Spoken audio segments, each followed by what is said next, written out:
प्यारे बच्चों, नमस्कार। नवांकुर संगीत विद्यालय में आपका स्वागत है। आज हम ताल पर चर्चा करेंगे। संगीत में सिर्फ मात्रा से काम नहीं होता, क्योंकि मात्राएं केवल समय की गति बताती हैं। मात्राओं को नापने के लिए ताल बनाए गए हैं। संगीत के दो स्तंभ हैं, स्वर और लय। संगीत में स्वर और लय का होना बहुत ज़रूरी है। बहुत से मात्रा और मात्रा से ताल बने हैं।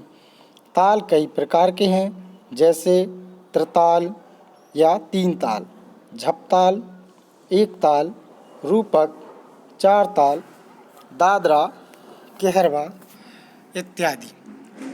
गीत के प्रकारों के आधार पर ताल की रचना हुई है, जैसे ख्याल के लिए तीन ताल, एक ताल, झपताल, तिलवारा इत्यादि। ठुमरी के लिए दीपचंदी और जत्ताल। ध्रुपद के लिए चार ताल, सूलताल, ब्रह्मताल और धमारताल के लिए धमारताल बनाया गया है। पारिभाषिक शब्द। यहाँ पर हम कुछ पारिभाषिक शब्दों पर चर्चा करेंगे। आवर्तन। किसी ताल के प्रथम मात्रा से अंतिम मात्रा तक के क्षेत्र को आवर्त या आवृत्ति कहते हैं। प्रत्येक ताल की मात्रा संख्या भिन्न भिन्न होती हैं, इसलिए प्रत्येक ताल के आवर्तन की मात्राएं भी भिन्न भिन्न होती हैं। जैसे तीन ताल की आवर्तन 16 मात्राओं की, झपताल की 10 मात्राओं की तथा एक ताल की 12 मात्राओं की आवृत्ति होती है। प्रकार या किस्म।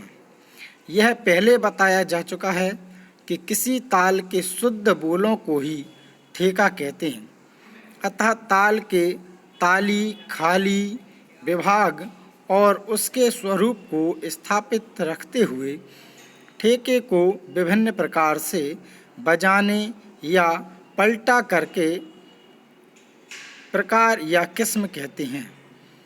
उदाहरण के लिए दादरा ताल का ठेका धा धीना धा तीना है। यदि इसे धिन धीना तिन तीना कहें तो यह दादरा ताल का एक प्रकार या किस्म हो जाएगा।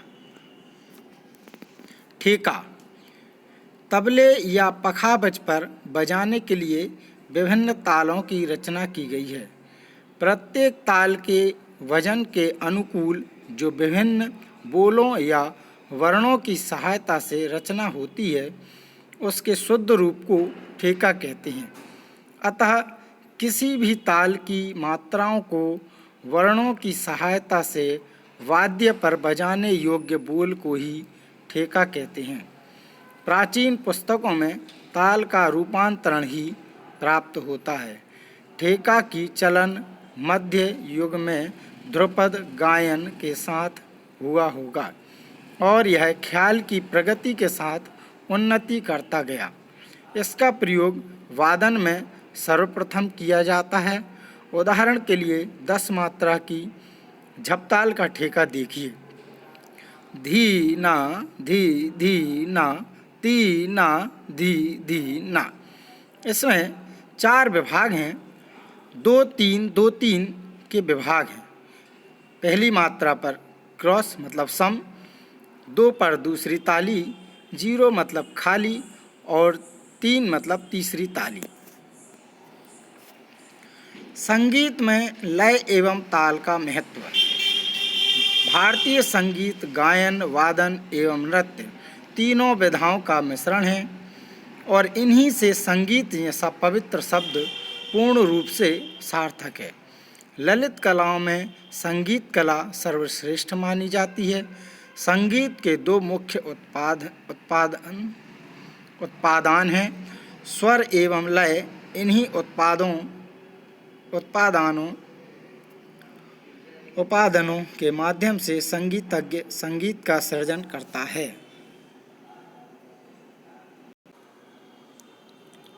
संगीत का सृजन करता है किंतु संगीत कला में लय का स्थान अत्यंत ही महत्वपूर्ण है।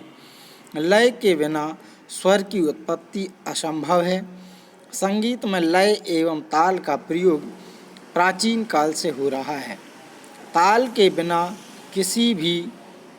कोई भी संगीत अधूरा है।